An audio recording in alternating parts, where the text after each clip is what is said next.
Bakıdan təxminən 1 saatlıq məsafədə belə bir gözəllik var. Baxın, sakitlik, hər kəsin bilmədiyi bir yer, huzur, təmiz hava və sərinlik istəyənlər üçün möhtəşəmdir.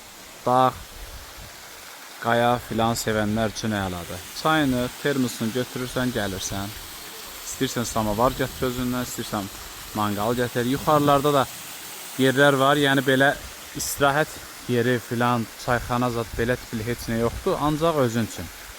Nə istəyirsən gətir, rahat istirahət elə. Daşlıq, qayalıq görmək istəyən, şəlalə görmək istəyən. Qobustan Sündü, Sündü kəndi, Sündü. Reizdə Qobustan Sündü yazsaz, düz özü gətirəcək. Ondan sonra da soruşacaqsınız, yəni yolu çox rahat yerdədir. Maşını yuxarıda saxlayırsınız, hərsə ayaqla 15 dəqiqə aşağıya düşmək olur. Yuxarıdan mənzərəsi də budur. Bax, belə bir mənzərəsi. Yolu da belədir. Bir-iki yerdə köməkli keçəcəksiniz. Uşaqlar, qadınlar üçün. Vəssalam. Qalan hər şey əladır. Belə çıxıb dağında, daşında da gəzə bilərsiniz. Yəni, çıxa bildiyiniz qədər.